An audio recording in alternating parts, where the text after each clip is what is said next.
ሰላም ጤና ይስጥልን ውድ ተመልካቾቻችን አድማጮቻችን ከሰዓቱ አበይት መረጃዎች ጋር እኔ ደረጀ ሀብተወልድ ነኝ። ጀነራል ታደሰ ወረደ ከመቀሌ ታፍነው ተወሰዱ የሚሉ መረጃዎች በስፋት እየተሰራጩ ናቸው። የቀድሞ የትግራይ ጊዜያዊ አስተዳደር ፕሬዝዳንት ሌተናል ጀነራል ታደሰ ወረደ በመቀሌ ከሚገኘው መኖሪያ ቤታቸው መሰወራቸው ነው እየተነገረ ያለው። እስከ ማክሰኞ ጠዋት ድረስ በመኖሪያ ቤታቸው በከፍተኛ ሁኔታ በተሽከርካሪዎች ተከቦ ጥበቃ እየተደረገለት የነበረ ቢሆንም ከማክሰኞ ምሽት ጀምሮ ግን አብረዋቸው የነበሩ ጥበቃዎችና ሰራተኞች ከአካባቢው ሙሉ በሙሉ ጠፍተዋል ተብለዋል። ጀነራሉ ከጥቂት ቀናት በፊት ከአሜሪካው አምባሳደር ኤርቪን ማሲንጋ ጋር እንዳይገናኙ በትግራይ ጸጥታ ቢሮ ተከልክለው እንደነበር የዘገቡ መንግስታዊ ምንጮች በዚህም ምክንያት ቤተሰቦቻቸው ስለ ደህንነታቸው ስጋት አድሮባቸው እንደነበር አውስተዋል። ጀነራሉ ከኃላፊነታቸው ከመነሳታቸው በፊትም ጊዜያዊ አስተዳደሩን በኃይል ለመገልበጥ የሚደረግ ማንኛውም ሙከራ ክልሉን ወደ አዲስ ጦርነት እንደሚያስገባው አስጠንቅቀው ነበር። በአሁኑ ወቅት በህወሓትና በፌዴራል መንግስቱ መካከል ያለው የፖለቲካ ውጥረት የተባባሰ ሲሆን የጀነራሉ ከአካባቢው መሰወር በትግራይ ክልል አዲስ የጸጥታ ስጋት ደቅነዋል ሲሉ ምንጮች ስጋታቸውን እየገለጹ ይገኛሉ። በባለፈው ሳምንት የመቀሌ ጉዟቸው የሚፈልጉትን ያላገኙት የአሜሪካው አምባሳደር ኤርቪን ማሲንጋ ከሰሞኑ እንደገና ወደ መቀሌ እንደሚጓዙ እየተነገረ ነው። ጀነራል ታደሰ ከቤታቸው በደህንነቶች ታፍነው ወዳልታወቀ ቦታ ተወስደዋል በማለት የመንግስት ጋዜጠኞችና አክቲቪስቶች እያሰራጩት ስላለው ስለዚህ መረጃ እስካሁን ከህወሓት በኩል የተሰጠ ማረጋገጫም ሆነ አስተያየት የለም። የህወሓት መሪዎች ከትግራይ ህዝብ ጋር በተለያዩ ከተሞች እያደረጓቸው ባሉት ውይይቶች የትግራይ ህዝብ ህልውና የሚረጋገጠው በአብይ አህመድ ጄኖሳይዳዊ አገዛዝ መቃብር ላይ ብቻ ነው በማለት አቋማቸውን ይፋ ማድረጋቸውን የክልሉ ቴሌቪዥን ዘግበዋል። በሌላ በኩል ኢትዮጵያ ለሱዳን ስታቀርብ የነበረውን የኤሌክትሪክ ኃይል ሙሉ በሙሉ ማቋረጧ ተዘግቧል። ይህም አዲስ ውጥረት አስከትሏል። በኢትዮ ሱዳን ድንበር የነበረው የእርስ በርስ ጦርነት አሁን ላይ የሶስተኛ ወገኖች ጣልቃ ገብነት ታክሎበት አካባቢው የጦርነት ቀጠና የመሆን እድሉ ሰፊ የሆነ መምጣቱን ታዛቢዎችና የጂኦፖለቲካ ተንታኞች ይናገራሉ። ኢትዮጵያ ቀደም ሲል ለሱዳን መንግስት ታቀርብ የነበረውን የኤሌክትሪክ ኃይል ማቋረጧን ተከትሎ በርካታ የሱዳን ከተሞች የኃይል እጥረት እንደገጠማቸው ሲዘገብ ጀነራል አብዱልፈታህ አልቡርሃን የሚመራው የሱዳን ልዑካን ቡድን ከሰሞኑ ኤርትራ ተጉዞ ከፕሬዝዳንት ኢሳያስ ጋር መምከራቸውን የታዘቡ ተንታኞች የአካባቢው ፖለቲካዊ ውጥረት ወደ ሙሉ ጦርነት የመቀየር ዕድል እጅግ ሰፊ እንደሆነ ስጋታቸውን እየገለጹ ናቸው። ወደ አማራ ክልል ዘገባ ስናመራ በጎጃም በኮርክ በጁቤ በዋሽራና በአጎራባች ወረዳዎች ለ8ኛና 9ኛ ቀን እጅግ ከባድ አውደ ውጊያ እየተደረጉ መሆናቸውን ከየስፍራዎቹ የሚወጡ መረጃዎች ያመለክታሉ። በእነዚህ አውደ ውጊያዎች በመከላከያ ሰራዊቱ ላይ እና በጥምር ጦሩ ላይ እጅግ ከፍ ያለ ጉዳት መድረሱ ነው ዛሬም እየተነገረ ያለው። ይህም በመሆኑ በአዲስ ቅዳም በፋክታ በፍኖተ ሰላም በደንበጫ በደብረ ማርቆስና በሞጣ እንዲሁም በሌሎች የጎጃም አካባቢዎች ንጹሃንና የህዝብ መሰረተ ልማትን ኢላማ ያደረጉ ከ275 በላይ የመድፍና ሌሎች ከባድ መሳሪያዎች ድብደባ ተፈጽመዋል በማለት ነው በስፍራው ያሉ ምንጮች እየተናገሩ ያሉት። ያለማቋረጥ የመድፍ ድብደባዎች እየተፈጸሙ ነው። እነዚህም የከባድ መሳሪያ ድብደባዎች በተለይ ንጹሃንንና ተቋማትን ኢላማ ያደረጉ ነው። በርካታዎች ተጎድተዋል። እንዲሁም በደባይ ጥላት ግን ወረዳ በዛሬው ዕለት ለ5ኛ ቀን በቀጠለው የመድፍ ጥቃት ወይዘሮ ካሳየላቀ የተባሉ ሴት በከፍተኛ ሁኔታ ሲቆስሉ በርካታ መኖሪያ ቤቶች መውደማቸው እየተነገረ ነው። ይህ ብቻ አይደለም። በወሎ እየተካሄደ ባለው አውደ ውጊያ አሁንም ብዛት ያላቸው የመከላከያ ኃይሎች ጉዳት እንደደረሰባቸው የቪዲዮ መረጃዎች ያሳያሉ። አንዳንዶች በቴሌግራም ቻናሎቻቸው ላይ እየለቀቋቸው ነው። እኛ ግን አለቀቅናቸውን ተመልካቾቻችን። ይህን ተከትሎ በዛሬው ዕለትም በቦረና አቅራቢያ ተከታታይ የድሮን ጥቃቶች መፈጸማቸው እየተነገረ ነው። በትናንትናው ዕለት በዚያው በወሎ ግንባር በቅድስት አርሴማ ገዳም ላይ በተፈጸመ የድሮን ጥቃት 8 መነኮሳት መገደላቸው 10 ያህል መቁሰላቸው ተዘግቧል። ከተገደሉት መካከል 3ቱ ሴቶች መሆናቸውም ተነግሯል ተመልካቾቻችን። ዛሬ ደግሞ በቦረና አቅራቢያ ነው የድሮን ጥቃቶች የቀጠሉት ተመልካቾቻችን። እንግዲህ በሸዋም ተመሳሳይ ነገሮች ቀጥሏል፣ በተለያዩ ግንባሮች ማለት ነው። ብዙ ጊዜ ተመልካቾቻችን ካለፈው እንዳስተዋል ነው የድሮን ጥቃት በተከታታይ እየተፈጸመ የሚገኘው መከላከያው ላይ ጉዳት ሲደርስበት ነው። ጉዳት ሲደርስበት መከላከያው ላይ ሁሌም እንደምትመለከቱ የድሮን ጥቃቶች በተደጋጋሚ ይፈጸማሉ። ኢላማቸውን ያልጠበቁ በንጹሃን ላይ በተቋማት ላይ ይፈጸማሉና በዛሬው ዕለትም በቦረና የሆነው የተፈጸመው። በአማራ ክልል ግን ያለው አውደ ውጊያ በበርካታ ቦታዎች ላይ እንደቀጠለ ነው። ተመልካቾቻችን በዚህ በጎጃም ግንባር ወደ 9ኛና 10ኛ ቀን እያስቆጠረ ባለው ውጊያ እነ ጀነራል መሐመድ ተሰማ እርሳቸው ጋር ወደ 4 ጀነራሎች የሚመሩት ውጊያ ነው። ወደ ደጋዳሞት ፈረስ ቤት እስካሁን ድረስ መግባት እንዳልቻሉ ነው የተነገረው። ነገር ግን እንደምታዩቸው ከዛ የሚልኳቸው ፎቶዎች ጀምስ ቦንድ ነው የሚመስሉት። አሰብ ወደብን ያመጡ ነው የሚመስሉት ጀነራል መሐመድ ተሰማ። ነገር ግን እስካሁን ድረስ ፈረስ ቤትን መርገጥ አልቻሉም። ይህ በእንዲህ እንዳለ መንግስታዊ መገናኛ ብዙሃን በአንድ በኩል ምክክር እያሉ ስለ ምክክር ኮሚሽኑ ሲናገሩ የነበሩት በተለይ በዛሬ ዕለት ከማለዳ ጀምሮ ቅኝታቸው የተቀየረ ይመስላል። ፋናም፣ ዋልታም፣ ኢትዮጵያ ቴሌቪዥንም አሚኮም በህዝብ የተመረጠውን ህገ መንግስታዊ መንግስታችንን ጽንፈኛ ኃይሎች ከውጭ ኃይሎች ጋር ተባብረው ሊያፈርሱት ነው የሚል ጥሪ ሲያቀርቡ ነው ያሉት። ለህዝቡ ማለት ነው። ቅስቀሳ ሲያደርጉ ነው ያሉት። በጣም በሚገርም ሁኔታ ዛሬ ሙሉ በሙሉ ይህን ነገር ነው መንግስታዊ መገናኛ ብዙሃን ሲቀሰቅሱ ያሉት። መንግስታችን ሊፈርስ ነው፣ የኢትዮጵያ ህዝብ ተነሳ የሚል ቅስቀሳ ነው፣ መንግስትን እንጠብቅ የሚል ቅስቀሳ ነው እያደረጉት ያሉት። እንግዲህ የሚሉት ህወሓትና ፋኖ የውጭ ኃይሎችን ጋብዘው መንግስትን ሊያፈርሱብህ ነው የሚል ቅስቀሳ ነው በስፋት የቀጠለው በመንግስት መገናኛ ብዙሃን። እንግዲህ ሁላችሁም እንደምታውቁት ህወሓት እንደ ዱቄት ተበትኗል ነበር የተባለው። ፋኖም በሳምንትና በ10 ቀን ውስጥ የሚጠፋ ኃይል ነው፣ እንደውም ደምስሰን አጥፍተነዋል ነበር የተባለው። ሌላው ደግሞ እንደሰማችሁት አሰብ ወደብንም እናመጣልሃለን ነበር የተባለው የዛሬ ዓመት።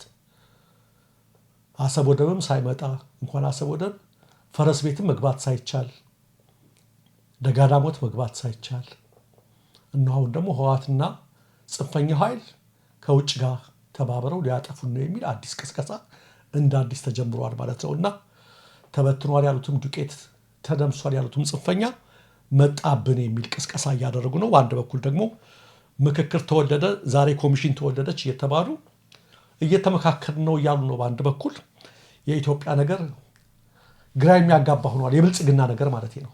ግራ የሚያጋባ ሆኗል። ዛሬ ይህን ሲቀሰቅሱ ነው ያሉት ተመልካቾቻችን። ሌላው ዓመታዊ የቁልቢ ገብርኤል በዓል መድረሱን ተከትሎ በአቡነ ሳይሮስ የሚመራው ልዑክ ወደ ቁልቢ ሲያመራ እንደምትመለከቱት ድሬዳዋ ዓለም አቀፍ አውሮፕላን ማረፊያ ደርሰዋል። በሚደርስበት ጊዜ በድሬዳዋ መስተዳድር ወታደራዊ አቀባበል ተደርጎላቸዋል ጳጳሳቱ። ይሄ በጣም ጸያፍና ነውር ነው። እዩ ጭፋና እስራኤል ዳንሳ በወታደር መታጀብ የለባቸውም ስንል እነ ሳዊሮስና የኦርቶዶክስ አባቶች መታጀብ አለባቸው እያልን አይደለም። ሴኩላር ነው ካለ ይሄ መንግስት በህገ መንግስቱ መሰረት ሃይማኖትና መንግስት ተለያይተዋል ከተባሉ ለምንድን ነው እንደዚህ አይነት አቀባበል የሚያደርገው? አባቶች ስለምንድን ነው ይሄን በቃ ነው የማይሉት? ይሄን አይደለም እኛ የምንፈልገው። ከአባቶች የሚጠበቀው አትግደሉን ነው። እኛ እያልን ያደርግ መነኮሳት አይገደሉ፣ ቤተክርስቲያን አይቃጠል፣ ገዳማት አይቃጠሉ፣ አይፈረሱ ነው መባል ያለበት። ምን አይነት ድለላ ነው እየተደረገ ያለው? ትናንትና መነኮሳት ተገደሉ፣ በድሮን ተጨፈጨፉ፣ ገዳማት ፈረሱ። በትኩስ ገና አስከሬናቸው መሬት ሳይገባ ገና አፈር ሳይለብሱ እናንተ በቀይ ምንጣፍ ላይ ትራመዳላችሁ። አፍ ማስያዣ መሆኑ ነው፣ ድለላ መሆኑ ነው። የማናቸውም ሃይማኖት እንደዚህ መታጀብም የለበት፣ ነውርም ነው። እግዚአብሔርም የሚፈቅደው አይደለም፣ ሐዋርያዊም ተልእኮ አይደለም። ይሄ የቤተክርስቲያን መገናኛ ብዙሃን ሳትቀሩ አባቶች ለሐዋርያዊ ተልእኮ አይደለም። በአሁኑ ሰዓት ኢትዮጵያ ውስጥ ሐዋርያዊ ተልእኮ አትግደሉን፣ ቤተክርስቲያን አትንኩ ብሎ የሚሰብክ ነው ሐዋርያዊ ተልእኮ። መንግስት ጋር መሞዳሞድ አይደለም፣ እነ ፈርዖን ጋር መሞዳሞድ አይደለም። በጣም አስቀያሚ ነገር ነው የሆነው። መቼም ይሄ ድሬዳዋ አስተዳደር ሁሉ ነገር ከአብይ ነው የኮረጀ። ፍርድ ቤት የወሰነላቸውን አይፈታ፣ ስንት ግፍ እየሰራ በአቀባበል በምን የግብዞችን ስራ የሚሰራ መስተዳደር ነው። አንድ ነው። ነገር ግን በዚህ መሸንገል አይቻልም። ይህ አይደለም የኦርቶዶክሳውያንም ጥያቄ። ኦርቶዶክሳውያን አትግደሉን፣ አባቶቻችንን አትግደሉ፣ ከቤተ ክርስቲያናችን ላይ እጃችሁን አንሱ ነው እያሉ ያሉት እና እንዲህ አይነት አባቶች ቤተ ክርስቲያኗንም አይወክሉም። ይሄ የመንግስታዊ አቀባበል ነው። ያው ካድሬነታቸውን ነው የሚያንጸባርቀው። እዩ ጭፋን እየተቃወምን እስራኤል ዳንሳን እየተቃወምን የሳዊሮስን አንደግፍም። እኛ ሚዛናችን አንድ ነው ለሁሉ። ይህንን መናገር እንፈልጋለን። በስተመጨረሻም እነ ኃይሌ ገብረስላሴ ነጋዴዎች ምሬታቸውን እያሰሙ ነው በአደባባይ። እስኪ አንዴ እንስማ። አንዳንድ ጊዜ ሰዎች ሄደው ውጪ ድረስ ሄደው ማጥናት መቻል አለባቸው። እኔ የፕሮፐርቲ ታክስ ጉዳይ አሁን ከተነሳ በጣም ብዙ ለሀገሪቷ የማይጠቅም ነገር ብዬ ነው የማስበው። ምክንያቱም እኔ በዝቶብኛል። ፕሮፐርቲ ታክስ ከፍል የነበረው 20 ምናምን ሺህ 30 ምናምን ሺህ አሁን በሚሊዮን ደረጃ ስትጠየቅ በ2 በ3 ሚሊዮን ስትጠየቅ ወደምንት ምንድነው የሚያመጣው? አሁን እኔ ልሽጥም ብል ህንፃውን የሚገዛኝ የለም። ያም እንደኔው ችግር ውስጥ ሊገባ ነው። ልሽጥ ደግሞ ስትል ምንድነው ስም ማዛወሪያም ሌላ ሆኗል አሉ ታሪኩ።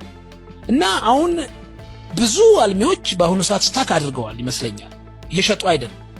ይሄ ነገር እንደው አንድ ሰው ስራ ከመስራቱ በፊት ፖሊሲ is the most important part ነው። አንተ ጠዋት ማታ የምትቀይረው ነገር መሆን የለበትም። ለሚቀጥሉት 10 ዓመት 20 ዓመት ብለህ ትመጣና የሆነ ዓመት ላይ የሆነ ሳምባዲ መጥቶ ፖሊሲ እንዲቀርጫለሁ ብሎ ሲልክ ሁሉ ነገር ጠፋል። እና በነገራችን ይሄ ችግር የሚያመጣው እኔና እናንተ እኛ ማምን መሄጃ አለ። እኛ ነዋሪዎች ነን፣ እዚህ ኢትዮጵያ ውስጥ ነዋሪዎች ነን። ግን ከውጭ የሚመጣ አይደለም። ከውጭ ሊመጣ 20 ሺህ ብር የነበረ ፕሮፐርቲ ታክስ የንብረት ታክስ እስከ 3 ሚሊዮን ብር ደረሰብኝ። ንብረት እንኳን መሸጥ አልቻልኩም። ማን ነው ዕዳ የሚገዛው? የለም። መሸጥ እንኳን አልቻልኩም ማለት ድሃ ማድረግ ማለት ነው። ኃይሌ እንግዲህ በጣም ስኬታማ የሚባል የቢዝነስ ማንም ነበር። እስከዚህ ድረስ ሲማረር ምን እንደሚሰማቸው ሌሎች የውጭ እንዳጠብቁ የውጭ ኢንቨስተር እኛም ሀገራችንን ጥለን የት እንሄዳለን ብለን ነው መሄጃ ስለሌለን ነው ራሱን የተናገረው። ነጋዴዎች፣ ስኬታማ የተባሉ ነጋዴዎች እያለቀሱ ነው ብዬ ደጋግሜ ነግሬያቸዋለሁ። በርካቶች ይሄን ነገር ከዚህም በላይ ብዙ ነግረውኛል። በቃ ፈነዳው አልቻልንም ማለት ፖሊሲ በየቀኑ እንዴት ይወጣል?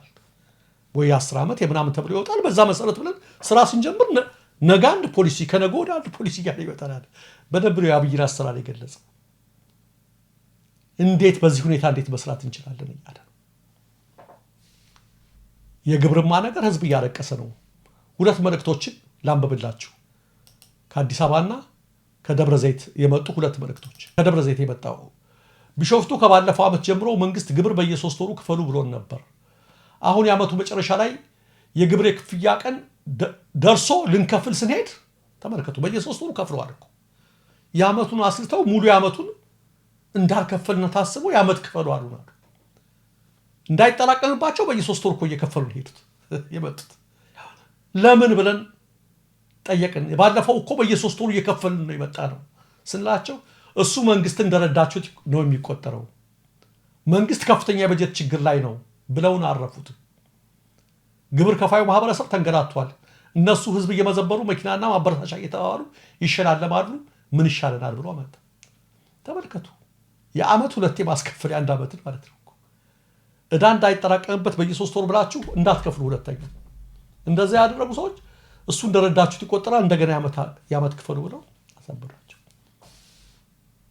እና አዳነች አቤቤ 114 መኪና ገዝተው ከዚህ ነው እንግዲህ የሚሰበሰበው ለአንድ ጓዳቸው ለአንድ ባለስልጣን የ20 ሚሊዮን ብር መኪና ይሸልማሉ። ሁለተኛው መልእክት ከአዲስ አበባ መርካቶ አብዱልቃድር ሀጂ ኑረዲን የላከው ነው። መርካቶ በፀሐይ ቀን ሞቆህ ጃኬትህን አውልቀህ ከያዝከው ደረሰኝ ትጠየቃለህ። ባጅ ካላገኙበት የቦንዳውን ቤት አሳይሉሃል። ጃኬቱ ላይ ማለት ነው። ተሳስታችሁ ጃኬታችሁን በእጃችሁ እንዳትይዙ ብሎ መልእክት አደረገ። እዚህ ደረጃ ላይ ደርሷል። ተሳስታችሁ እንኳ ጃኬት እንዳታወጡ ለመዘነጥ ወይ ሞቀኝ ብላችሁ ደረሰኝ ነው የሚጠይቋችሁ። ምን ያህል እንደከፋ ስርዓቱ የሚያሳይ ነው ተመልካቾቻችን። መፍትሄው በህዝቡ እጅ ነው። ማንም ህዝብ የሚያገኘው መንግስት ዲዘርቭ የሚያደርገው ነው። ሲጭኑሽ እስካልክ ድረስ ገና ከዚህም በላይ ይጭናሉ። ገና ስለምተነፍሰው አየርም ትከፍላለህ ይለዋል። ነገሩ ከፍቷል። ህዝብ መብቱን እስካላስከበረ ድረስ ነፃነት በነፃ አይገኝም። ኳሷ ያለችው በህዝቡ እጅ ላይ ነው የሚለውን መልእክት ደግሞ ደጋግሞ ማስታወስ ያስፈልጋል። ተመልካቾቻችን፣ አድማጮቻችን የሰዓቱ መረጃዎች እነዚህ ነበሩ። ጤና ይስጥልን።